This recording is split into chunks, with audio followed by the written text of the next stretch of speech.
Yo, what is good, people? It's your boy Persona of Gaming with Persona, your host of Mind of a Gamer podcast, your host of When Persona Speaks, fellow TOA member. Yo, man, I feel good today. I feel real good today. Today is a really, really good day. But what is going on, people, man?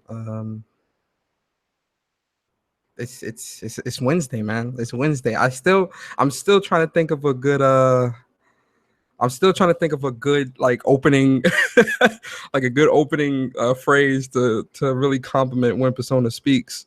I'm still getting around to it, but we definitely gonna get there. Trust and believe, your boy Persona is gonna get there.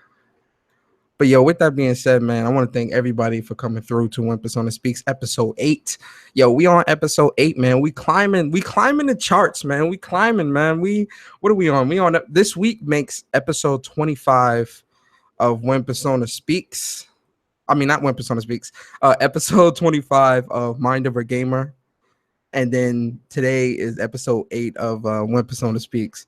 Yo, man, Gaming with Persona, we out here doing some big things, man. Like the channel is definitely growing. I love how the channel is growing right now. I love the support that everybody's giving me.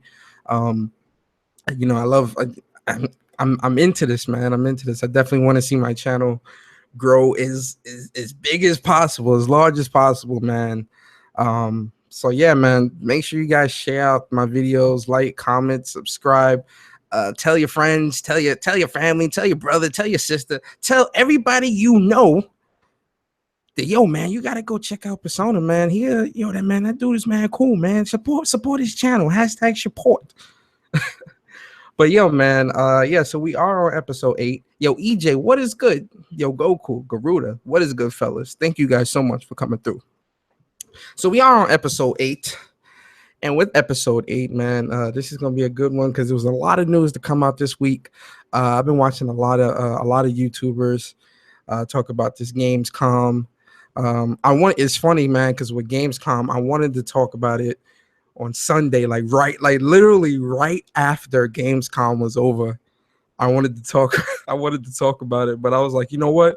Nah, let me save it for WPS because I didn't want to do that on my channel and then do WPS and be scrambling to talk about, so I don't want to have to talk about things too much because I'm pretty sure on Saturday on Mind of a Gamer, me and the fellas, we're gonna touch on Gamescom a little bit as well. I'm pretty sure we are. So, you'll probably hear it twice or whatever from here. But I ain't want to, talk about it too much because you know how people are, man. When you talk negative about Microsoft, they think you bashing. Anything negative said about Microsoft, you bashing. But yo, man, before we get into any of the topics that we about to talk about today, let us talk about the games I've been playing for the week so far, man. It's been a pretty good week, man. If you guys missed the online arcade tournament, Tekken 7 tournament on Saturday, that was a movie. Okay, you guys need to go check that out on Upchuck Gaming's channel. That was fire, man. And make sure you guys subscribe to Upchuck. Real cool dude, man. That's the fam, man. Fellow TOA boys in the building. So make sure you guys check that out. But yes, I played Tekken 7, obviously. Got my ass whooped by Ken. Shout out to Ken. He got the perfect off me. I ain't mad at that. So yeah, I played Tekken. I played some Uncharted 4. I gotta play Uncharted. I played some Battlefield. And I finally got back into Tales of Berseria. When I put the game down, I was halfway through the game. And I put it down. I forgot why I put it. You know what? I put it down because I wanted to go back and get the platinum for Horizon, and then I wanted to get the platinum in Nier, and then I was playing Gravity Rush 2, Gravity Rush 2, and then Kingdom Hearts 1.5 and 2.5 had came out. So I was playing that. So my attention kind of got taken away from Tales of Berseria. So I was like, damn it. And that's one of the games that I wanted the platinum. So I said, you know what, I'm definitely going to go back to this game and finish it. At least finish it, because I definitely want to finish the game at least before the year is out. As far as platinum in it, I'll probably get the platinum sometime next year, but I definitely want to finish the game. So I definitely got back into Tales and been playing that. Also, man, if you've been following the channel, you know that I've been playing that what's it called? That Lost Legacy. You already know that Lost Legacy was getting a lot of love and getting a lot of play. You know it was. So that Lost Legacy is dope, by the way. Like, it's funny because when Uncharted came out, um Uncharted 4, when Uncharted 4 came out, that was pretty much the most beautiful game to come out this gen, personally. Obviously, this is my opinion. But then Horizon came out, right? And Horizon was like the most beautiful game. And so I'm like, damn, like what is going to top Horizon as far as like the beauty? You feel me? I'm just like sitting there like, and then Lost Legacy came out. And yo, let me tell you, guys, let me tell you something about this Lost Legacy, man. This Lost Legacy is very beautiful. It definitely is. It is definitely the best looking game out right now, currently. It definitely is. It definitely is, especially if you're playing on the Pro. It definitely is a beautiful, beautiful game. It looks very beautiful on a 4K TV. I'm loving it a lot, for sure. I'm loving it. It's beautiful. Plus, it's fun. The game is fun. Obviously, it's Uncharted. It's very fun. The story is definitely dope. I like the dynamic between Chloe and Nadine. The dynamic definitely feels authentic because they don't like each other, and they do a good job of making you believe that they don't like each other. They really do. They do a great job at that. So shout out to Naughty Dog on that, man. Naughty Dog never disappoint. Like, it's very rare that I'm disappointed by a Naughty Dog game. I think the only Naughty Dog game that I was disappointed in was Uncharted 3, honestly. That was like their least satisfactory body of work, in my opinion. So yeah, I was definitely playing that. Excited about that. And what else have I been playing? That's pretty much it. Yeah, that's pretty much it, man. Because I've been watching a lot of like Dragon Ball Z Fighter, Fighter Z videos and shit, man. So I disagree. Horizon is the best looking game this gen, next to The Order. It you know. You know what? I agree. It is very beautiful. I'm not taking that away from Horizon Baltimore. It definitely is a very, very beautiful game. But yo, that Lost. Have you played Lost Legacy? Because if you played that Lost Legacy, you would definitely be agreeing with me. Trust me. I'm not saying you didn't. I'm just saying that Lost Legacy is beautiful as hell. Yo, Larry, what is good, bro? Thank you for coming through. Appreciate you. So yeah, with that being said, man, let's go ahead and get into the nitty gritty of what we're going to talk about today. It's going to be a good one. It's going to be a good one, guys. So for those that don't know, unless you've been living under a rock, and I doubt you have, Microsoft had their game. Well, Gamescom is this week, obviously, and Microsoft conference was on Sunday. Obviously, I tuned in. I was watching or whatever. Because I wanted to see what they were gonna do and all that good stuff. And where do I begin? The conference in itself, and this is obvious. Everything I say is obviously my just my opinion. I'm not trying to impose anything as a fact. But as far as the conference itself, man, I personally feel like the conference wasn't needed. The conference definitely was not needed, just because they didn't show anything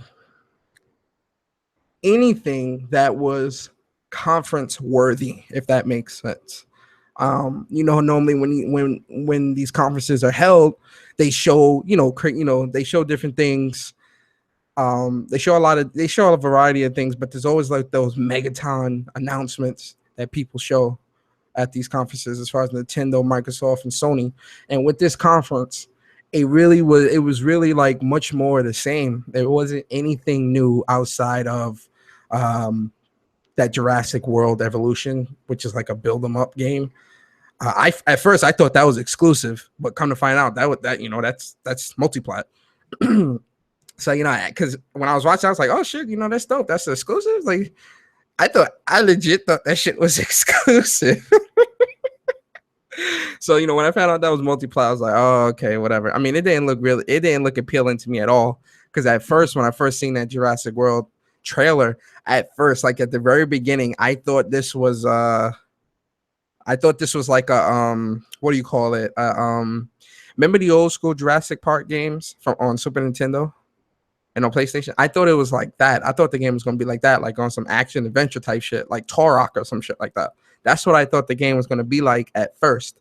So that's why I was like, oh shit, this is dope. But then once I started seeing motherfuckers planting helicopter pads and shit, I'm like, hold the fuck up. What the fuck am I what am I looking at right now? What the fuck am I looking at? So I was immediately just like kind of turned off at that, like, whatever. But like as far as the conference in itself, the pacing was off. It was a lot of and I said this on Twitter. What I pulled from that conference was that eye candy, man. The chick from Cuphead, she was definitely looking right.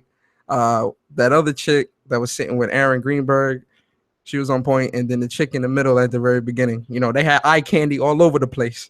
They had to because that's the only way dudes was gonna be tutored into this conference because that shit definitely was not appealing. But as far as like the conference itself, outside of that Jurassic World game, there was really much of the same. It was a lot of the same shit that we saw at E3.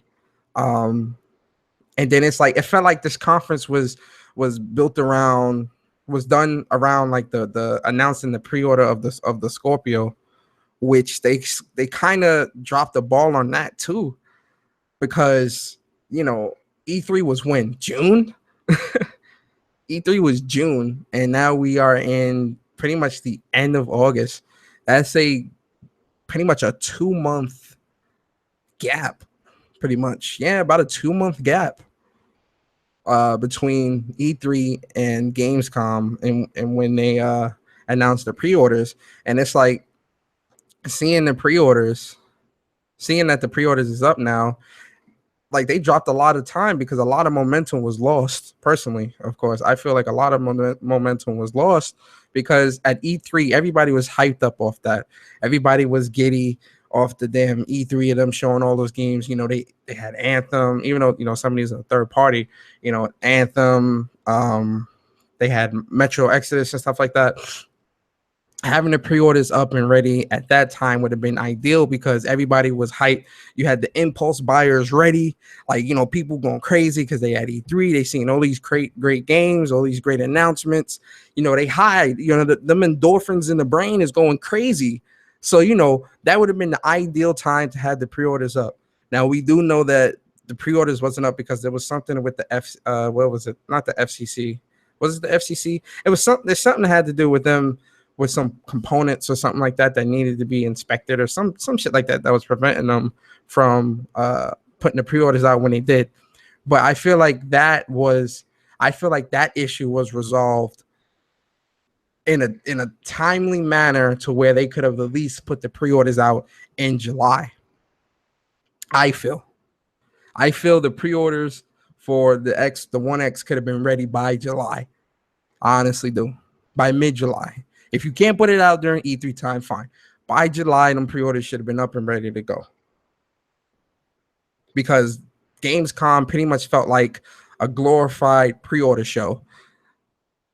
And it was like everything was centered around pre-ordering, announcing the pre-order for the console, which really, that was even lackluster in itself. You got my boy Larry Herb coming out with the white gloves. You feel me? Looking like, he out here looking like Michael Jackson. He feeling on the box and yeah. Larry Herb a funny guy, man. I like him. He a real funny dude. But yeah, the unboxing didn't even feel. It didn't feel like there was no love or care put into that either. So I'm sitting there and I'm just like, whatever. I'm. This was a waste of time. And then it was like the games that they showed was literally like the same stuff showed at E3, man, and it was just it was just not, it just wasn't good to see. Like, I don't want to say it wasn't good to see. It was good to see the game. Obviously, it's games. Who doesn't like to see games? But seeing, the same stuff and not seeing any like new IPs or new innovations or things like that coming out of any of the studios, or or announcing like new studios that they're building up to complement the Xbox One X, or to make sure that they're putting out content on the One X. None of that was announced, and some people would say that Gamescom isn't as big as E3, blah blah blah. That's besides the point. Gamescom's stage is, you may think it's not as big as E3, but it's still considered a main stage. And when you're on a main stage like that, you want to use that opportunity to announce new things, really, because everybody's tuned into Gamescom just like everybody's tuned into E3. Gamescom is like a European E3. Everybody's tuned in, because all week this week we've been getting game interviews, new gameplay trailers, new announcements for different games, new gameplay for already announced games, console reveals from PlayStation and all this other shit. It's a European E3. That's what this is. So it is a main stage. So it being a main stage, it's important for you to bring your A game to that main stage, because if you don't, you get shit like this. You get shit like this when you don't put your A game out on a main stage. And Microsoft doesn't have as many conferences as Sony does when it comes to, or many chances, I should say. I don't want to say conferences. Doesn't have as many chances as Sony does when it comes to that quote unquote main stage. When you look at you got pretty much E3, you've got Gamescom. Now with PAX, there normally isn't really conferences and stuff like that at PAX. But I know that they normally, some developers normally do announce new games and stuff like that there, but PAX isn't. I wouldn't think PAX is really a main, quote unquote, main stage. So you pretty much got E3, Gamescom. That's really it. Like that really is it. And then when you look at Sony has E3, Gamescom, TGS. Well, I guess you could say TGS for Microsoft, but Microsoft going into Japan, Japan is not feeling Microsoft at all. That is not a market that Xbox is dominant in right now. Nor do they have the Japanese developer support to really show off any type of appealing Japanese games to that audience, because Europe and America, you can kind of feng shui and kind of mix around what you announced in those two territories. But when it comes to Japan, look, man, Japan is a very, very, very hard market to sell for, even for PlayStation. PlayStation is even PlayStation struggles sometimes in Japan. Sometimes Japan ain't feeling certain things as PlayStation is doing. It's a very hard market to sell. It's a very hard market to sell. And I don't think Microsoft really has that manpower to do that in Japan. So PlayStation's got TGS, Paris Games Week, and then they got PlayStation Experience. So that's E3, Gamescom, TGS, Paris Games Week, PlayStation Experience. That's five chances that PlayStation has over and Microsoft only has like 2, maybe 3. So it's like when you at your main stage like this at Gamescom, you have to bring your A game, especially if you're gonna have me sitting here looking at this shit for an hour and a half. Excuse me. What the fuck am I looking at for an hour and a half? The same shit that I saw at E3? Nah, no. That's unacceptable. As a consumer, you should look at that and be like, that's unacceptable. You didn't sell me. You didn't sell me on anything at this conference, not even on the One X, because Assassin's Creed is coming to the PlayStation 4. Crackdown is coming 2018. State of Decay, they didn't show shit. They didn't show no gameplay or nothing for State of Decay. They showed a trailer. So State of Decay is a no. 2018. Crackdown's 2018. What's the other one? Sea of Thieves is 2018. Then they showed like the Disney. What was that? Disneyland. Uh, what was the other two? I forgot the other two. But those other three games that the chick was talking about, that marketing chick, she was talking about as far as like the big announcements of what they were working on. Yo, Xbox dudes don't want that shit. You feel me? Nobody's looking at that. Those aren't system. I won't even say Xbox dudes don't want that. I'll say that those type of games aren't system sellers. Those aren't games to write home about. Those aren't games that would make me want to jump out of my seat and get an Xbox One X for $500. That's not. And then Cuphead. And again, Cuphead looks phenomenal. Cuphead looks great. We've seen so much of that game already, though. It's like when you show something so much like that, you kind of get tired of seeing the shit. Like, it's like, I want to play it now. Like, I'm tired. I don't want to see this anymore. Just I want to play it. I want to play it. Let me play that. Luckily Cuphead is coming out, in September, obviously. But, and then Forza, obviously Forza is coming out. It's Forza. Forza always releases.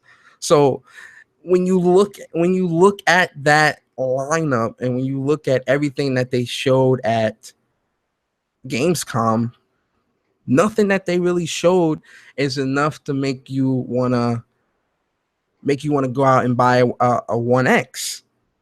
And again, the conference within itself just was not an enjoyable conference, not even partially enjoyable. It wasn't enjoyable at all to watch. It was cringe. It was definitely cringeworthy at times. They did the Recore. Oh, that's another one. The Recore Definitive Edition. If you already bought Recore, though, you get it for free. That's cool. If you didn't get Recore, it's $20. But again, nobody bought Recore when it released last year. Nobody's buying that. Nobody bought that. That's not Persona being a dick. That's me telling you the truth. Nobody bought the game. So releasing the definitive edition, okay, fine. You're trying to recoup some losses. You're trying to make some more bread. That's fine. You added a couple of new things. That's fine. But again, do I want to spend $500 for Recore? No, I don't. I don't want to spend $500 for Recore. I don't want to spend. And again, you have to think,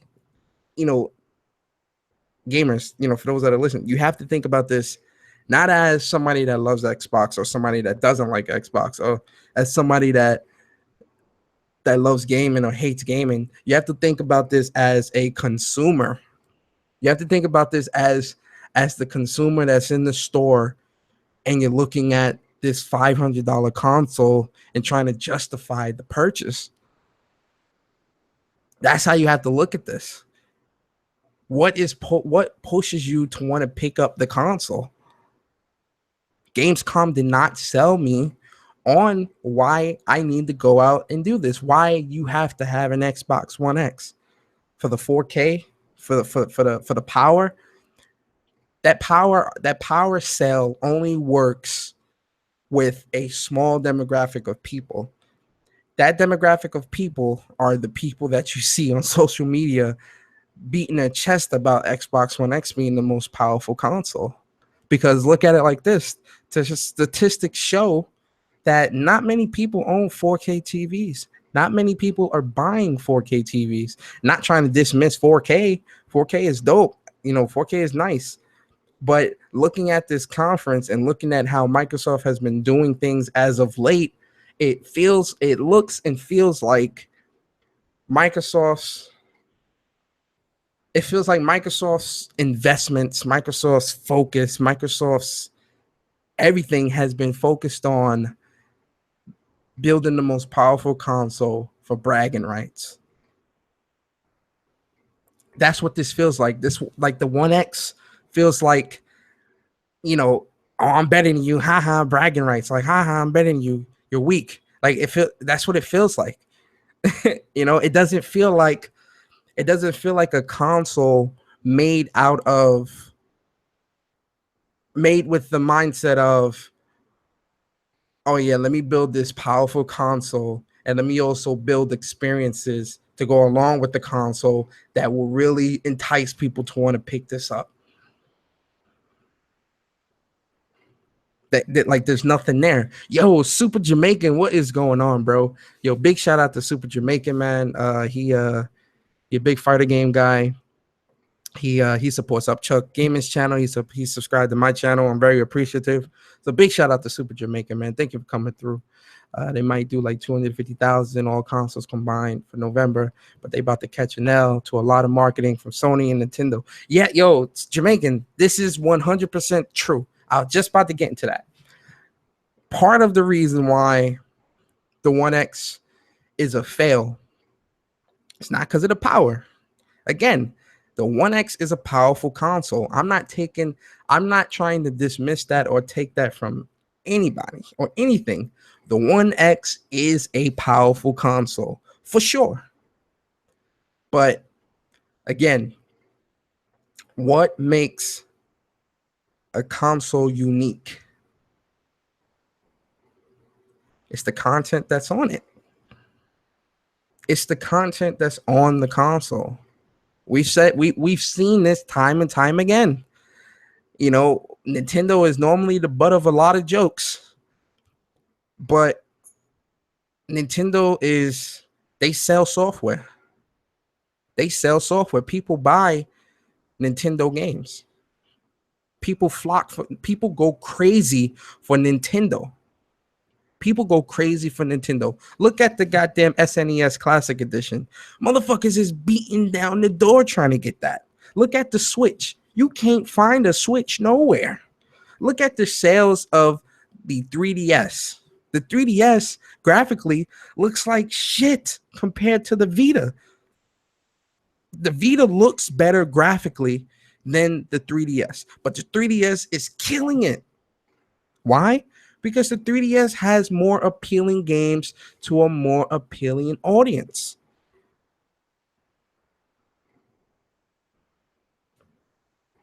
The Switch is closing in fast. Like at first, people thought the Switch wasn't going to be in any type of competition with Xbox and Sony. Yo, Switch is about to take the holiday this year, and it just came out this year.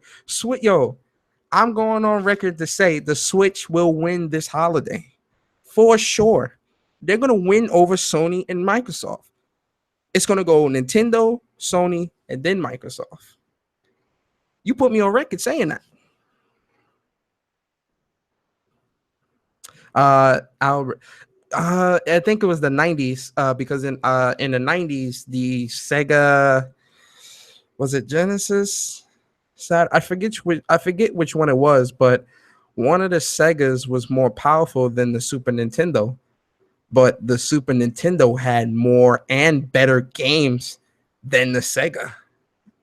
And that's why Super Nintendo took off the way it did. Because if you remember back in the day, Super Nintendo saved the game. Like people forget, Nintendo saved gaming. Nintendo saved the gaming industry. Japanese developers saved the gaming industry back in the day. The gaming industry was dying bad. The Atari failed. Sega was barely doing anything. SNES was decent, but it wasn't like the Super Nintendo. The Super Nintendo was a unique console within itself, man, and it had a lot.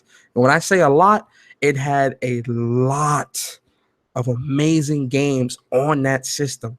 Super Nintendo saved gaming. It definitely did. Look it up.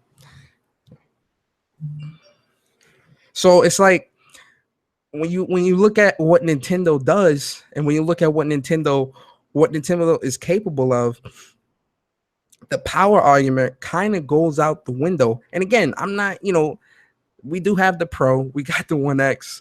Obviously I got a Pro, so obviously power matters to me in some capacity. I'm not trying to, I'm definitely not trying to take that away. But what PlayStation has over Xbox is the games.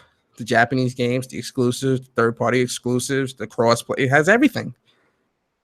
PlayStation has solidified itself as the everything box. And Microsoft still has not done that, even with the One X. Because again, looking at this Gamescom and looking at what the One X has to offer, outside of power, the One X can't offer me anything that the other competition is doing. The One X, outside of, when you eliminate power, it offers you nothing. And what is power without a 4K TV? What is power? I have the most powerful console. That's cool. I have games. And obviously, my opinion is the most unpopular opinion. You know, a lot of people will, watch this or hear this or whatever and assume that I hate Xbox or I hate Microsoft, which is not the case. I definitely want Microsoft to succeed. But Microsoft makes it so hard for you to defend them when you look at the shit that they do. It's like you want Microsoft to do good. You want Microsoft to be back in the competition. You don't want to see Microsoft go away. I don't ever want to see Microsoft go away. But it's hard to defend Microsoft. It's hard to talk up Microsoft or prop up Microsoft and Xbox when you see the shit that they do.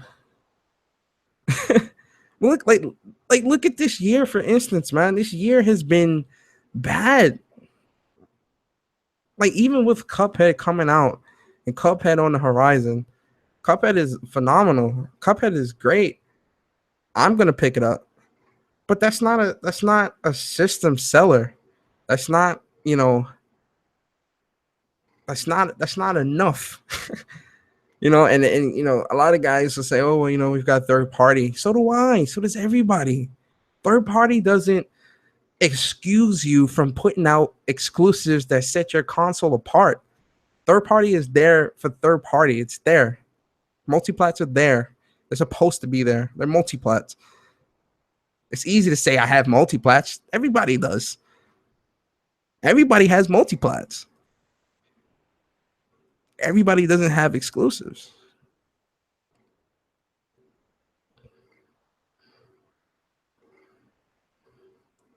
Europe is number 2 in making games. America is number 3. I would say, I would say Europe. Yeah, Europe is definitely, they're doing it. They're doing it big. CD Projekt Red, Europe. Oh shit, I know Guerrilla Games is European. But that's how I feel. Microsoft's conference wasn't needed. Microsoft conference was a waste, and Microsoft still has not sold me or done a good job of showing me why I need to have an Xbox One X.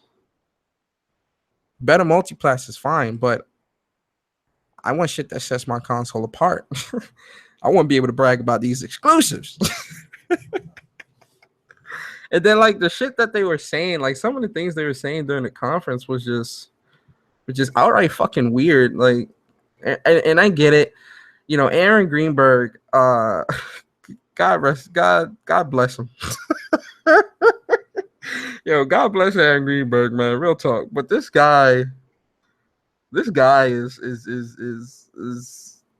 boy, I don't know how he can even say what he said with a straight fucking face. Yo, when you look at this year for Xbox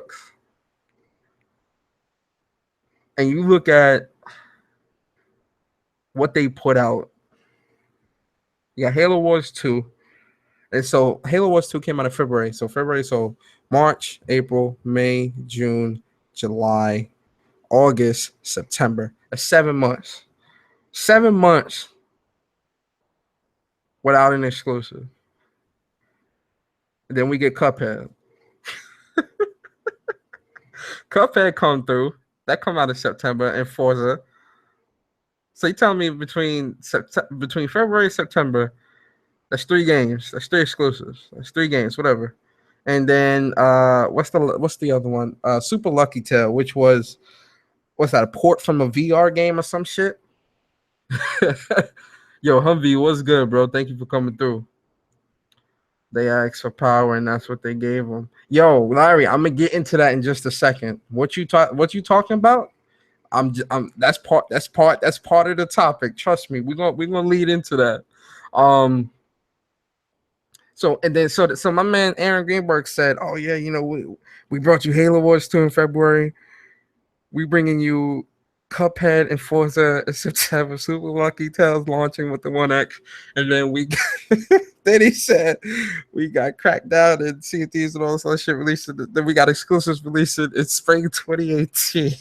My man said we releasing nonstop exclusives."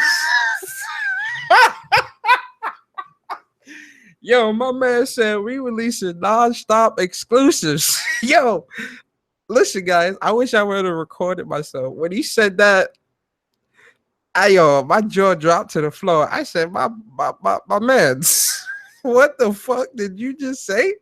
Non-stop exclusives? No. Yo, I couldn't believe Eric Greenberg said that shit with a straight face. I lost it in this fucking house. You hear what I say? I cannot believe that shit whatsoever. And I get it, Greenberg, he when you're an exec like that, you got to talk up your company. You got to big up your products, because if you don't believe in your products, you gotta you'll it's not good, because if you don't show belief in your product, then the consumer damn sure ain't gonna believe in your product. So I get why he said that. I do. But him saying those types of things confuses people. It confuses people because it creates a false narrative that Microsoft is putting out games when they're not. It creates this false narrative that there's shit, that there's quality games out. No, there's not. There are no games out. This has been the worst year for Xbox, period. They'll say this, the best games lineup in Xbox history. They've been saying that shit since launch, and still it has not proven to be true, if we go by sales, at least. They must be trapped in time. 18 months drought equals nonstop. Yo, Albert. Yo, Super Jamaican said, plus no exclusives, that is fire. Why am I upgrading to a 1X for a console that's more powerful but still got no games? Don't got no games. Facts. Yo, man, this is what I'm saying, man. For him to say that, for him to open his mouth and say that shit, I'm just looking like, bruh. It creates this false narrative, and it fucks with people's head, because you'll have Xbox fanboys defending that shit. You'll have fanboys, and you'll have people truly believing that Xbox got games. And I want to address this before I continue. When people say, and this is not just me, period, when people say Xbox don't have any games, people tend to start naming, oh, well, Xbox do got games, and they'll start naming multiplats. Listen, multiplats are, it's like I just said before, multiplats are multiplats. Multiplats are always going to be there. If we're being that literal, yes, Xbox has games. Xbox has multiplats. Yes. That is a fact. That is not something that is being taken away. When a person says Xbox don't got no games, they mean Xbox don't got no exclusives. That's what that means. That is what that means. So in the future, if you talk to this guy and you be like, Xbox don't got no games, they be like, they do. I guarantee you they're gonna name multiplats. But let's continue. So yeah, as far as Gamescom conference go, it gets an F from me. Greenberg, like I said, him saying what he said, Again, I understand he does have to big up the company. He's got to big up the product, but it still isn't. That narrative definitely creates uh, uh, a lot of confusion within the Xbox fan base, because when you say things like that, but then look at the output and look at the quality of the games, look at the games, period, there are none to even reference that. So it's very hard. And then, one thing that it's funny, because one thing that Xbox fanboys tend to say a lot, and they've said this since this generation. I've noticed this. Xbox fanboys used to say that Microsoft releases their biggest titles in the holiday, because if you guys remember back in like 2014, 2015, Sony would be releasing its games like in the beginning of the year, sometimes in the summer and stuff like that. And Microsoft would release their big titles in the holiday, and they've always done that. And Xbox guys said, oh, well, Microsoft, they'll release the small titles early in the year, and they'll release the big titles in the holiday. So I ask you, is Super Lucky Tail, Cuphead, big titles? Are those blockbuster AAA titles? Where is that outrage? Where is the outrage for the lack of quality during the holiday, going by, Xbox fanboy standards? There are no big blockbuster AAA titles releasing this holiday except for Forza. And Forza is a racer. It's a niche. That's niche. Where's the AAA blockbuster games? I don't see them. Not this holiday. But the narrative will shift. The narrative will be, oh, well, wait till 2018. Ridiculous. So yeah, as far as the conference, again, the conference is I guess an F from me. Definitely wasn't needed. They definitely need to go back to the drawing board on that. But yeah, so since we're on the topic, are those games enough to make you spend $500? Personally, no. I mean, I already got an Xbox One, and I got the Scorpio edition for resale. I already got a buyer, and it's not. I don't know. Looking at this holiday, exclusives wise, there is nothing coming out that really warrants an Xbox One X purchase. There isn't. Now, maybe later on down the line, when they release some more games next year, whatever the case may be, to go out and buy an Xbox One X would be more feasible and it would be more logical. But as of right now, there really isn't a need to spend $500 on a One X. But you'll have, and it's crazy too, because I have to give props to the Xbox guys that really do acknowledge the bullshit that happens within that happens from Microsoft. I really have to acknowledge. I really have to acknowledge those people, because part of the problem with what Microsoft is doing is that the consumer is allowing them to do what they do. The gamer allows these things to happen. You ever heard of vote with your wallets? That is part of the problem.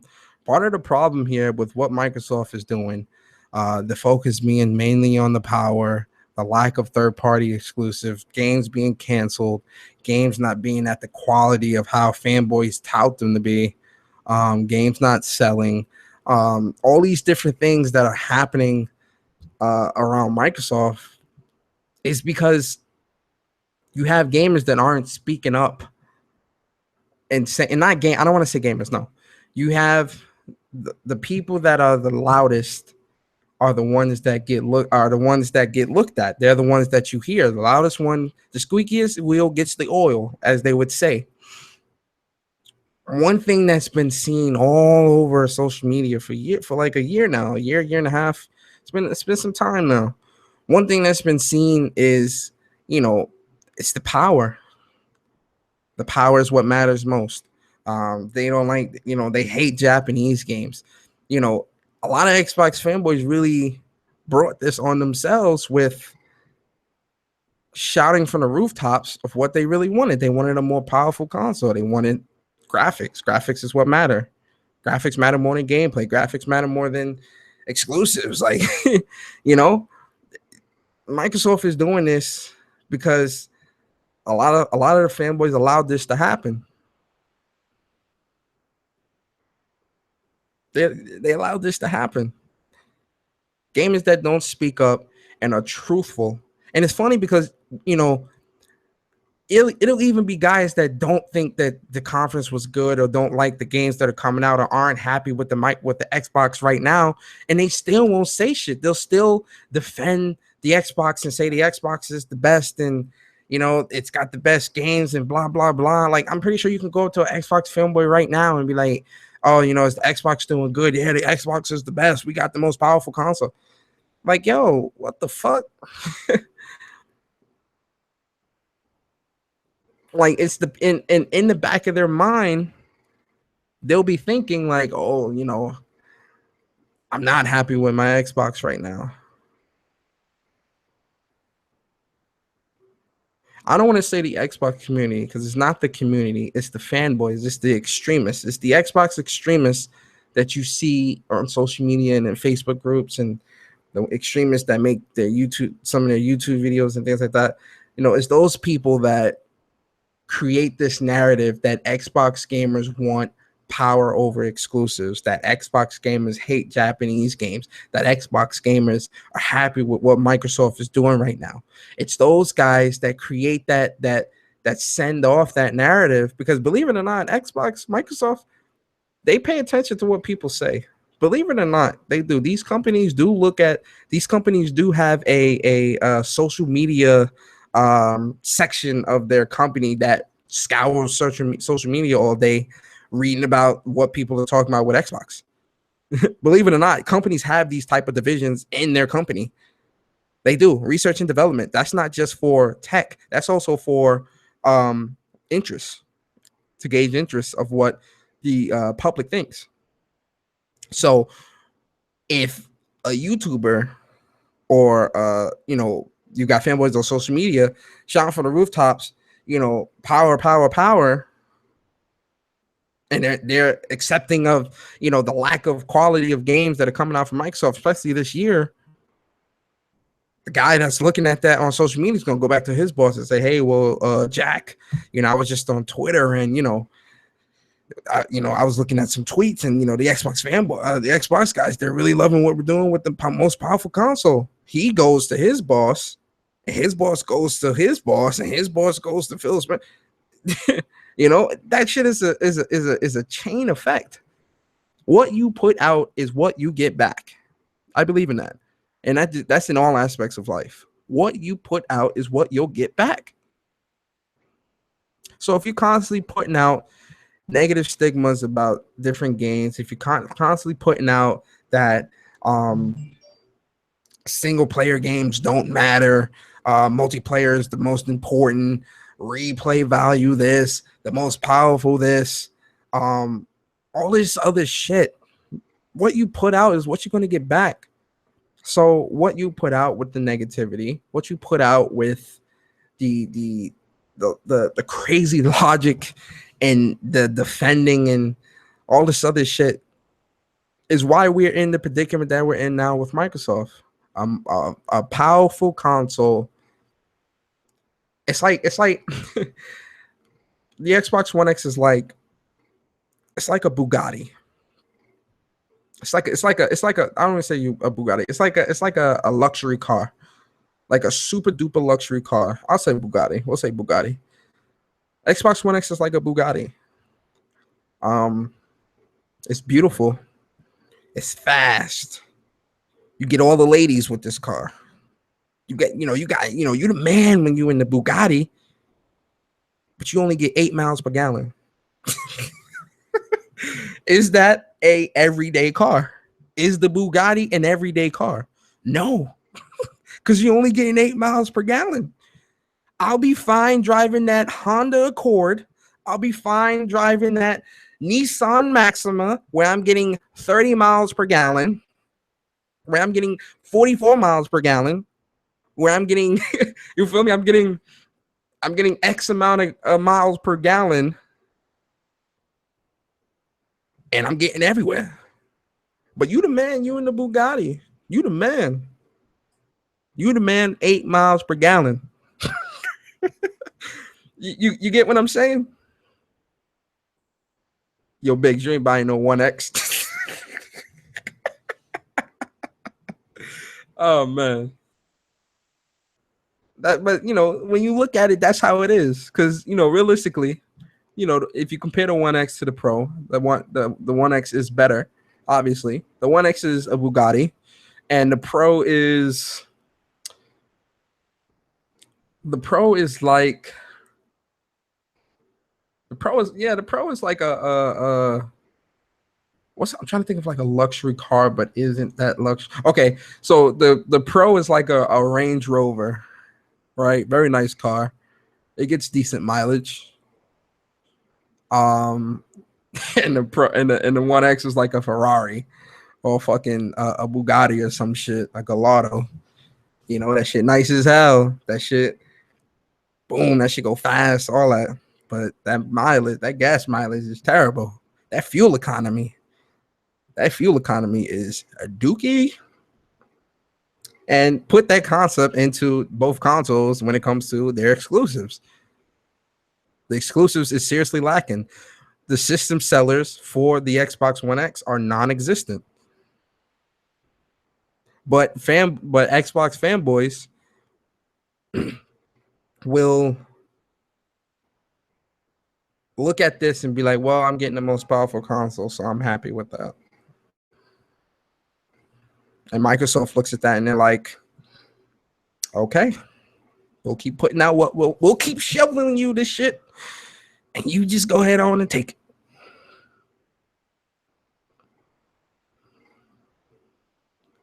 Yo, why people call Crackdown Crackhead 3?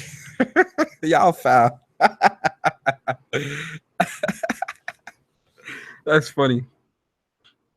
When you look at Cuphead isn't a system seller. Super Lucky Tail ain't no system seller. Hell, even Forza really isn't a system seller because racing games nowadays are niche. So really, what is the system sellers for the Xbox One X? Because all the third-party games I can get on the Pro. I can get on the PlayStation. I can continue to use my regular Xbox and play the third party.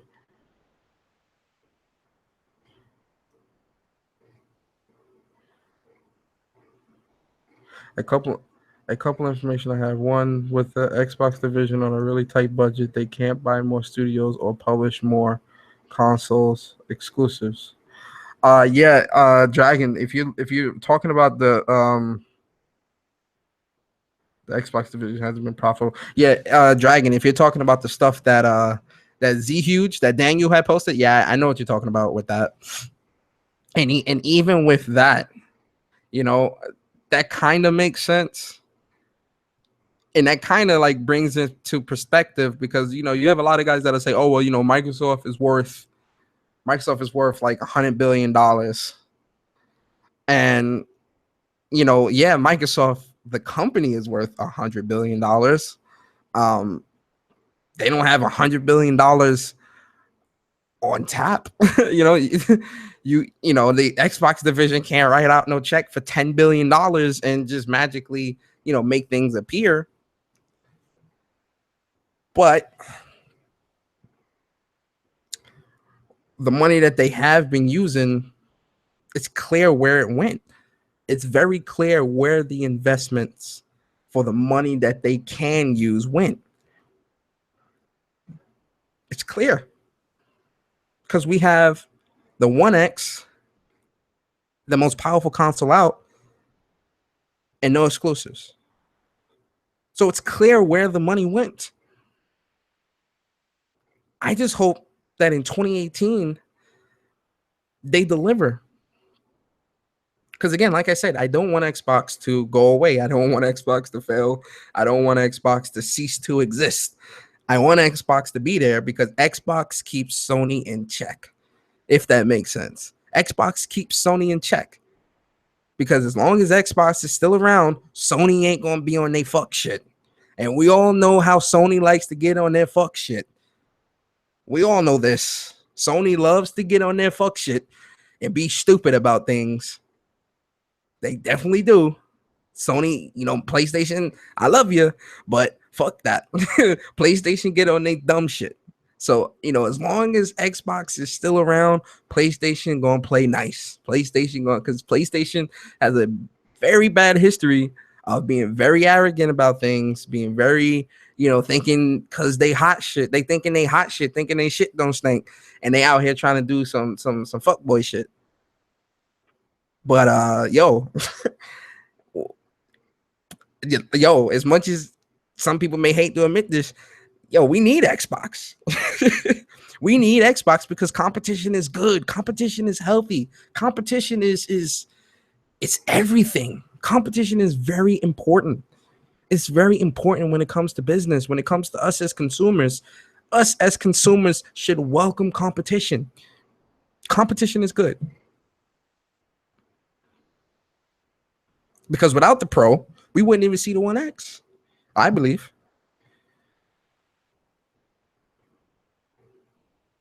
So competition is good. But again, Titanfall Princess is in the building. TTFP, thank you so much for coming through. I appreciate you. I really do. Thank you for coming through. So, us as consumers, we can love any console that we want. It's okay to love or be a fan of a console. It's okay to be a fan, but don't be blind. Don't be naive. Don't be stupid. We are smarter than that, guys. Us as gamers have to always put what's best for us first. And what's best for us as gamers is games. Power comes second. Games come first. And looking at this year, every Xbox guy should be shouting at the rooftops at Microsoft for that fuck shit that they did this year. Every Xbox guy. Because this isn't good. This is not good. To not release any content, not release any content, and then turn around and expect me as a consumer to spend $500. $500 on what? Not to mention that Cuphead and Super Lucky Tail. What's one thing that we hear a lot in social media? One thing that we hear a lot is Xbox guys like games with guns. Multiplayer games, competitive multiplayer. That's what Xbox guys love, competitive multiplayer. Now, let me ask you guys a question, because I must be blind, but is Super Lucky Tail and Cuphead competitive multiplayer? Again, when you don't speak up, this is what you get. Is Super Lucky Tail and Cuphead competitive multiplayer? No. But Xbox guys are happy with that. They'll smile. Yes, master. They'll smile. They'll fork over their hard on $500. And they'll tell you to your face that they are happy with their Xbox One X. To your face.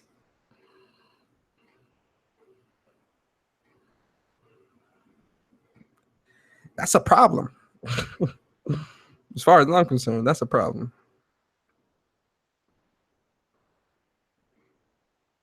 I don't know, man. But I do applaud the gamers. I do applaud the Xbox gamers that have come out and have denounced the bullshit. I have to applaud you guys. I watched a couple of guys this week talk about how unhappy they are with Microsoft and what they're doing. I got to give them props for that, because it's plenty more that feel like this. It's plenty more. Believe me, it's plenty more than what you think that feel like this, that they're unhappy with the Xbox brand. They're unhappy with what Microsoft is doing. They don't care about power and all this shit. But then they'll go on social media and do what they do and fanboy out. And you ask them and they'll tell you with a straight face, with a smile on their face, Xbox is killing it. Xbox is killing PlayStation. Xbox the best. Cut the bullshit, man. Cut the bullshit. Who are you lying to? Me? You don't gotta lie to me. I'm just some internet motherfucker. I ain't shit.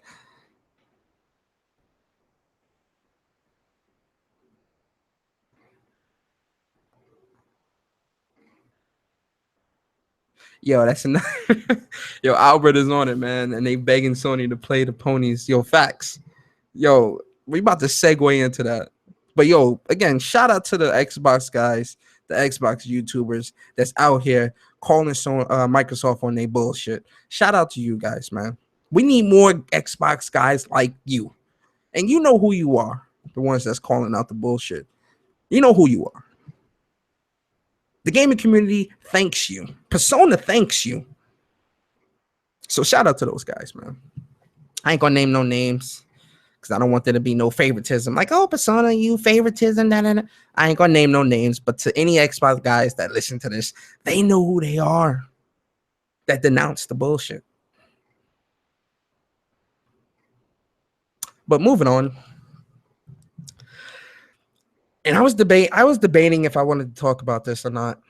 I really was debating if I wanted to talk about this just because we've touched on crossplay before, but it's like now it's like it's getting out of control again. It's like every time an article comes out talking about crossplay and and Sony's inability to allow Microsoft to do cross blah blah blah, you get like it just like it's like the community just gets all crazy and they lose their shit.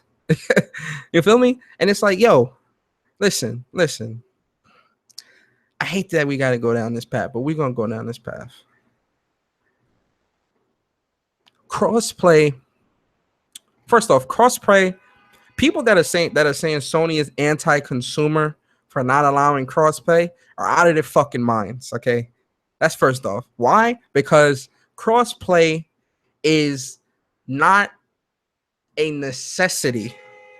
It's a want. It's a want. It's not a need. And second of all, there is plenty of crossplay games on PlayStation currently on the PlayStation 4 that you can crossplay between PlayStation 4 and PC. Paragon, DC Universe Online, Street Fighter 5, Rocket League. There's crossplay between PS4 and PC. Bet you didn't know that. There's a few others that I'm missing, but there's plenty. There's a good handful of PlayStation 4 games that you can currently crossplay between PS4 and PC. And get this, there's more crossplay games on PS4 between PS4 and PC than there is on Xbox. You don't believe me? Look it up. Look it up. I don't need to lie about that. But someone's not here to lie to you. I'm here to tell you the truth. So when you look at that, right? And then you Warframe, yeah, thank you. Warframe, Final Fantasy 14. I know there's a few others. But all these games that we're cross-playing on between PS4 and PC, and we've been doing this for years, for decades now. We're going into the decades that we've been doing this. Where is this anger and frustration for not being able to play PlayStation versus Xbox comes from? We've been saying this shit for years. Oh, it would be cool to play to have Xbox versus PlayStation. It would be cool. But again, no. In this day and age, those type of things just are not feasible. One, PlayStation went to Microsoft and tried to do crossplay, and they denied them. Final Fantasy 14 has been trying to get on Xbox for a while, and they denied Final Fantasy 14 because of some type of policy with Microsoft. So now we have, now that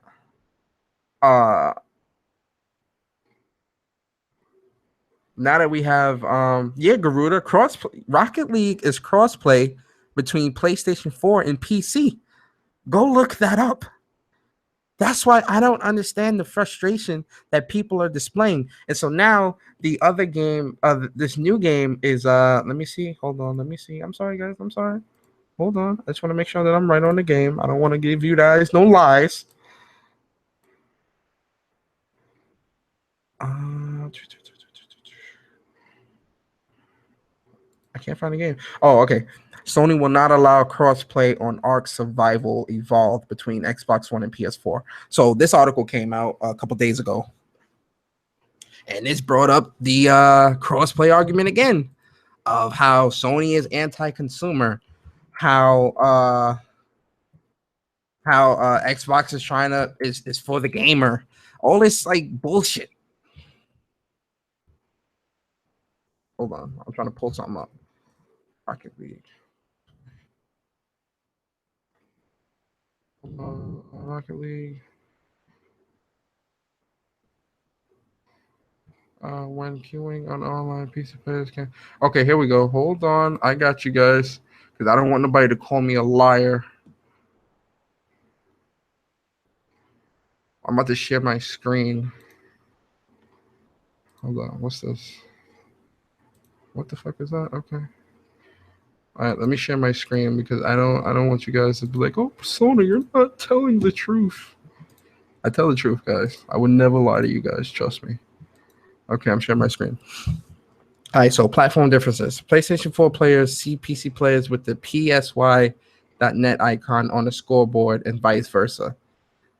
When queuing, okay, so here we go. When queuing an online game, PC players can be matched with other players across both PlayStation 4 and Xbox platforms, while the two consoles can't be matched together yet. Microsoft, Sony, and Psyonix are currently in talks to enable full PC, PS4, and Xbox One cross-platform matchmaking. So, Rocket League is crossplay between PS4 and PC. So whenever you play Rocket League, you're playing with both PlayStation 4 and PC players. Now, if you get Rocket League on Xbox One, you're playing Xbox One people and PC people. So that cross platform is there. It's not like Sony is saying, "Hey, no, I just wanted to be PlayStation." No, Rocket League is cross play between PS4 and PC. Plenty of other games are crossplay between PS4 and PC. So when people say that Sony is anti-consumer for not allowing crossplay, I have to look at them and ask, what the fuck are you talking about? How are they anti-consumer when, one, they have more crossplay games on their console than the competition, i.e. Xbox One, and two, they've been doing crossplay since PlayStation 2. How are they anti-consumer? Are they anti-consumer because they won't let their competition, Xbox One, onto their servers or vice versa and do cross-platform play with different games? And third of all, motherfuckers that are playing Rocket League right now, the Rocket League audience is the audience that they have. Whatever the numbers are right now for Rocket League when it comes to the amount of people that are playing between whatever console, those are the numbers, period. Enabling cross-play is not going to change those numbers, because Rocket League isn't a game for everybody, one, and quite frankly, Rocket League gets boring after a while, too. The crossplay that people want on the console is fucking Call of Duty, Battlefield, Battlefront, shit like that. That's the type of shit that people are begging Sony and Microsoft to do on these consoles. And that's not the shit that they're going to do, period. But when they see shit like Ark fucking Survival in fucking Rocket League not being able to do crossplay between PS4 and Xbox, people want to lose their fucking shit and talk about people being anti-consumer when really they don't give a fuck about the game to begin with. How many people that are complaining about crossplay are playing Rocket League right now? I guarantee you $100 that the people that are complaining about crossplay between Rocket League on the Xbox and PS4 don't even fucking play the game. I bet $100 that the people that are complaining and bitching about crossplay between Ark Survival on the Xbox One and PS4 don't play the fucking game. If you ain't willing to play the game on your servers with your people, what the fuck makes you think you're gonna change? They're gonna change their mind and play the shit when you can play with PS4 people? No, it doesn't work like that. If you're gonna play the game, you're gonna play the game, period. Don't tell me, oh, if crossplay was there, maybe I would pick up Rocket League. Get the fuck out of here. What? How does that even make sense? How does that make sense? That doesn't make sense at all. But that's what people are saying, that Sony is anti-consumer because they're not willing to do crossplay between Xbox and PS4. First of all, Xbox is Sony's competition. Sony is Xbox competition. Why would I give my competition any type of leverage, even a millimeter of leverage, to potentially take my consumers away from me? Or vice versa. Why would I eliminate any type of incentive for a potential Xbox owner to want to pick up my console outside of the exclusives? Because, you know, there are some people that pick up these consoles because their friends are on the consoles. Like, oh, all my friends have, I'm an Xbox guy, but all my friends have a PS4. Let me go buy a PS4 so I can play with them. You just eliminated that. As a business, I'm losing money.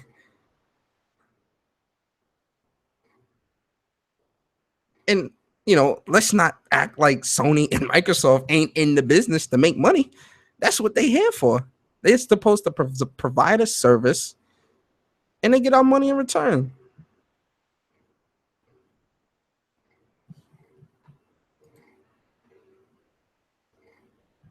So again, how is it that people want these games to be cross-play between Xbox and PS4, but they're not playing these games to begin with? Where is the logic in that? How does that even make sense? I need somebody to make sense of that for me. Now, again, would cross-platform play between Xbox One and PS4 be awesome? Hell yes. I will go on record and saying that shit would be so amazing because I would body a majority of these Xbox guys in any shooter. That's just period. But it's not there. It's not there. And quite frankly, if Sony never agrees to do it, I'm fine with that. Because at the end of the day, as a business, that's not a good move. As a business, that's not a good move. And second, if you weren't, and I'll say this again, if you weren't playing the games before, what makes you think crossplay you'll play the game now? You wouldn't even fucking play the game when it's on your console and it's just you and Xbox guys. So what makes you think PS4 guys being on the fucking servers changes anything about the game? That's the shit that blows my mind. That's the shit that really blows my mind. Never mind them calling Sony anti-consumer. It's the fact that they're so angry about Rocket League and Ark of all fucking games. Rocket League and Ark. This is what you mad about? Rocket League and Ark? Do you hear yourself in 2017? I'm mad at Sony and think Sony is anti-consumer because I can't play Rocket League and Ark with fucking PlayStation guys. What? Does that even make sense? Does that even sound right? What? Yo, man, look. Y'all gonna enjoy that cross-platform play between PC. Yeah, Rocket League was free. Rocket League released free, if I'm not mistaken. I think it did. I think Rocket League released free. Like when it first released, I think it was free for PlayStation Plus guys if you had PS Plus. For sure. So yeah, this whole cross-platform anger and frustration and all this other shit, I I call bullshit. I call bullshit because you can't tell me that you mad you can't play Rocket League with PS4 guys. I'm sorry. There's no other way around that. There just isn't. To say that is to even say that is just fucking ridiculous. Honestly.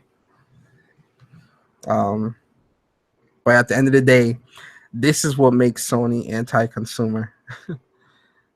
You're getting exclusives. You're getting a good console. They do PSX every year. They're providing new IPs. They're providing quality exclusives. They're providing marketing deals for their consumers so that they can get special items and stuff only on PlayStation. They're doing all this shit for the consumer and to get obviously to get your money, but they're doing all this shit, and crossplay is what makes them anti-consumer.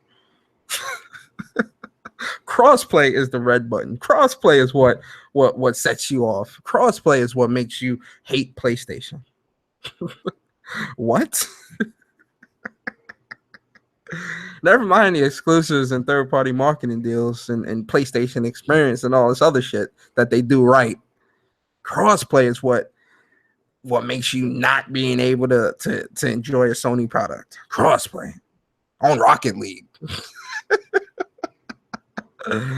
Yo, man, I'm fucking done. I'm not entertaining that shit no more, man. I said what I said. Crossplay again, crossplay is would it be nice to have? Yes, but I don't honestly. If you giving me crossplay, and obviously this is just me saying, if you giving me crossplay between Xbox and PS4, and you giving me Arc and Rocket League as the games I could crossplay with these dudes, you can have that shit. I don't want that. I don't want that. Give me some crossplay between a fighting game. Give me crossplay in some shooters. Give me crossplay in some sports games or some shit, some racers. I don't want that bullshit with Rocket League and Ark Survival. Get the fuck out of here. Who wants that? Who wants that? Who really wants that? Man, please. Yo, man, I'm done. This was a good episode. This was dope. When we're getting Fighter EX layers on PS4. I know TTFP can't beat me in the fighting game. Yo, man, that Fighter EX that shit's gonna be dope, man. That and Dragon Ball Z Fighters, and what's the other one? Blaze Blue Cross Tag Battle, and Undertale and Night Birth, whatever that shit is called. I fuck up the name all the time, but we get PlayStation getting a lot of good fighters, a lot of good exclusive fighters, a lot of them. So I'm very happy right now. I'm very happy on PlayStation. But yo, with that being said, man, we gonna get up out of here, man. I want to give a big shout out to Garuda, EJ, Albert, Dragon, Tightful Princess, Goku. Who else? The Super Jamaican. Shout out to him, man. He's a big supporter of Chuck. He came through and supported me. Thank you so much. Chris Cobra, Mr. Biggs. Yo, shout out to you guys, man. Thank you guys so much for coming through. It's Under Night and Birth. All right, yo, shout out to Goku. Yo, good looks Goku. You know I was gonna butcher that name, bruh. You know I was gonna butcher that name. My fault. All right, so Under Night and Birth. That comes out this fall. Actually, I'm gonna get the Japanese version. Who was that this time? A Jamaican had told me about the Japanese version, so I think I might get the Japanese version. Depending on when it's coming out this fall. If it's coming out like October or some shit, or November, I may wait. But if it's like all the way in December or something, I'm probably just gonna get the Japanese version. But I can't wait to play that game because that game looks fun. It looks very fun. But yo, man, with that being said, man, this has been When Persona Speaks, episode 8. This was a very fun episode, man. I do appreciate everybody that supports When Persona Speaks. I appreciate everybody that supports Mind of a Gamer every Saturday at 11 a.m. Big shout out to my Mind of a Gamer crew. Mr. Official VG, should check out his channel, and Demigod Reviews, check out his channel as well. Make sure you guys, if you haven't already, make sure you guys subscribe to Jay Barry's channel. Jay Barry's show is happening tomorrow night at 8 o'clock Eastern on his channel. It's called The Jay Barry Show, Just My 2 Cents. That's going to be his new show happening on his channel every Thursday at 8 p.m. Eastern. So make sure you guys support that, man. Definitely go and support that. I'm going to be there tomorrow because I know it's going to be, as Barry would say, it's going to be a movie. So that's going to be dope, man. Make sure you guys also subscribe to Upchuck Gaming, man. Big shout out to him, man. That's the fan, man. He had his Plus on Block podcast last night. It was really good conversation. So make sure you guys subscribe to Upchuck Gaming. Make sure you follow the TOA boys. Make sure you follow us on Twitter. Myself, Persona_YT. Follow Chuck at Upchuck and Upchuck Gaming. You follow Barry at Barry_J_Barry YT. Follow Mr. Official on Twitter at Mr._official. And also follow the Online Arcade. Our official Twitter is at the Online Arcade. We got a lot of tournaments coming up. A lot of good tournaments. Yo, Timbo in the building. Miss Timbo, what is good? Thank you so much for coming too. That's the big sis. Big sis came through at the end, man. She came through to support your boy, man. Shout out to the big sis, man. Nothing but love. So yeah, make sure you follow. Yo, shout out to the council too, man. Shout out to the council. Shout out to the council, man. My council fam, man. I love them, man. That's the council, man. We all fam. We all can't wait to see them at PSX, man. I'm hype about that. I ain't gonna front. Let's see the council fam. See a couple other friends, other online friends. Get to see them at PSX, so it's gonna be cool. What else? But yeah, man, I think that really that's pretty much it. Support everybody. Support good gamers, man. Support good gamers. Support good quality gamers. Support these YouTube channels that are out here putting quality content, man. PSX Sucker Punch hype. Yo, man, I'm hyped for PSX, Albert. I'm hyped. I'm hella hyped. Man. I'm hyped for that too, for that PSX. Then I'll teach you how to play. Yo, Goku, I'm looking for them spar sessions on Undernight, bruh. I'm definitely looking forward to them spar sessions on Undernight. Yo, Timbo, let them know, man. PSX 27. Yo, guys, let me real quick before I go. PSX 2017 about to be crazy. I'm gonna be vlogging on my channel that whole weekend. You guys, it's gonna be so fun, man. We like 30 deep. No bullshit. Outside of the council, like some of our, some regular friends on, online friends and all that shit. Yo, we like 30 deep. It's like 30 of us, yo. No bullshit. I'm gonna be vlogging my ass off, yo. I'm vlogging that whole weekend. It's gonna be dope. It's gonna be dope. It's gonna be so dope. It's gonna be a lot of good content. I'm getting a brand new Fuji, a real 4K camera. So all the content is gonna be in 4K. Real nice, good, crisp content. We're probably gonna do the podcast out there on Saturday, on camera. I'll see. I gotta talk to the boys. We might do like a 30-person podcast. Yo, but I'm gonna talk to everybody and see how they feel about that. But yeah, man, support everybody, man. Shout out to my people. Shout out to everybody, man. And we about to get up out of here, man. I hope you guys enjoyed episode 8 of When Persona Speaks. If you did, please like, comment, and subscribe, and share this video out to your friends. Share it everywhere.